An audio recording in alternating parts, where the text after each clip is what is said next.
Prince of Kolkata से भारतीय cricket के सबसे कामयाब कप्तानों में से एक बनने तक। अस्सलामुअलैकुम दोस्तों, ये कहानी है सौरव गंगुली की।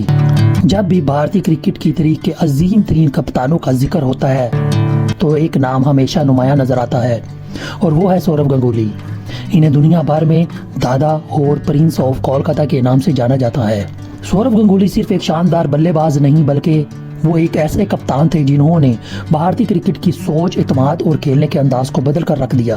आज की इस वीडियो में हम जानेंगे कि किस तरह एक अमीर घराने से ताल्लुक रखने वाला लड़का अपनी मेहनत, हिम्मत, क़यादत की सलाहियत के साथ भारतीय क्रिकेट का सबसे बड़ा रहनुमा कैसे बन गया।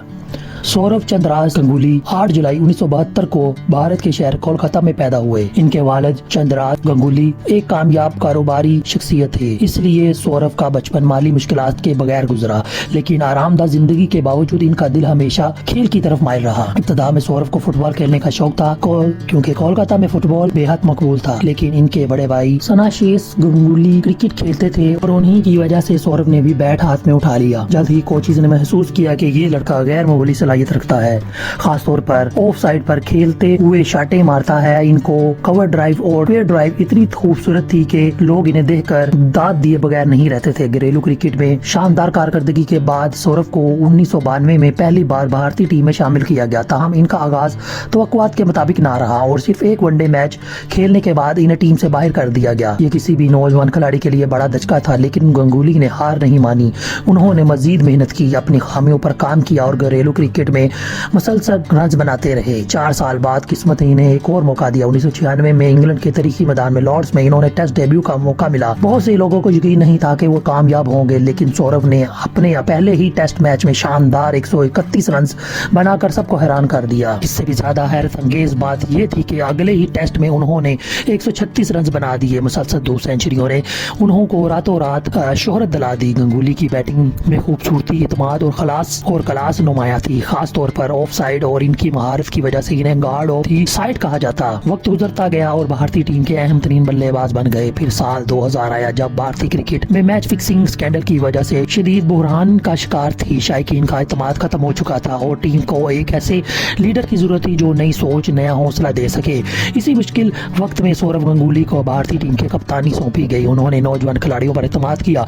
महेंद्र सहवाग, युवराज सिंह, हरभजन सिंह, जहीर खान, मोहम्मद कैफ और बाद में MS धोनी जैसे खिलाड़ियों को मौका मिला और वो आगे चलकर भारतीय क्रिकेट के बड़े स्टार बन गए। गंगुली की क़यादत में भारतीय टीम के बैरून मुल्क भी जीतना शुरू किया, जो इससे पहले बहुत कम था। 2001 में ऑस्ट्रेलिया के खिलाफ तरीकी टेस्ट सीरीज भारतीय क्रिकेट की अजीम तरीकी कामयाबियों में शुमार होती है। ऑस्ट्रेलिया मुसलसल 16 टेस्ट मैचेस जीत चुका था, लेकिन कोलकाता टेस्ट में VVS लक्ष्मण, राहुल द्रविड़ की तरीकी शराकत और हरभजन सिंह की शानदार बॉलिंग की बदौलत भारत ने न सिर्फ मैच बल्कि पूरी सीरीज जीत ली। ये कामयाबी सौरव गंगुली की जारहाना क़यादत का नतीजा समझी जाती थी। फिर आया 2002 का नेट वेस्ट ट्रॉफी का फाइनल। भारत को इंग्लैंड के खिलाफ बड़ा हदफ मिला। जब तदाई विकेटें जल्दी गिर गई तो ऐसा लगा कि भारत मैच हार जाएगा, लेकिन युवराज सिंह और मोहम्मद कैफ ने शानदार बैटिंग करते हुए भारत को नाकाबिले यकीन फतह दिलाई। जीत के बाद लॉर्ड्स की बालकनी पर सौरव गंगुली ने अपनी शर्ट उतार कर हवा में लहराई। ये मंजर क्रिकेट की तारीख का सबसे मशहूर लम्हात में शुमार किया जाता है। साल 2003 का वर्ल्ड कप भी इनकी क़यादत में भारत के लिए यादगार साबित हुआ। भारतीय टीम फाइनल तक पहुंची, अगर ऑस्ट्रेलिया के हाथों शिकस्त हुई, लेकिन गंगुली ने अपनी कप्तानी से दुनिया भर में तारीफें हासिल की। बाद इनके करीब मुश्किलात भी आई। कोच ग्रेग चैपल के साथ इख्तलाफात ने इन्हें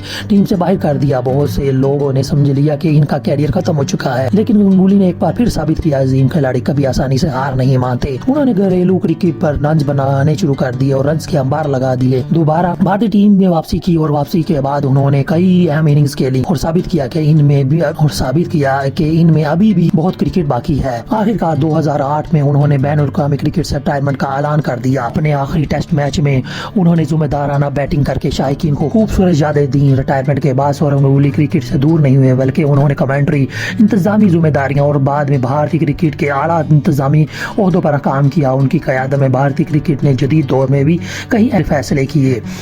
आज जब भारतीय क्रिकेट की कामयाबियों की बात होती है, सौरव गंगुली का नाम एहतराम से लिया जाता है और इनको दादा के नाम से पुकारा जाता है। इन्हें इस शख्स के तौर पर याद किया जाता है, जिसने भारतीय टीम में लड़ने का जज्बा, इत्मीनान और जीतने की सोच पैदा की। सौरव गंगुली। दोस्तों, सौरव गंगुली की कहानी हमें ये सबक देती है कि नाकामी कभी आखिरी मंजिल नहीं। आखिर इंसान खुद पर यकीन रखते, मुसलसल मेहनत करे और हिम्मत न हारे तो वो दोबारा कामयाबी हासिल कर सकता है। एक नौजवान जिसे टीम से बाहर निकाल दिया गया हो, वही आगे चलकर भारतीय टीम का कप्तान बना, नई नस्ल के स्टार खिलाड़ियों को तैयार किया, अपनी क़यादत में भारतीय क्रिकेट की तारीख को बदल कर रख दिया। इसलिए सौरव गंगुली सिर्फ एक अजीम बल्लेबाज नहीं बल्कि एक लीडर है जिन्होंने पूरी टीम की सोच बदल दी।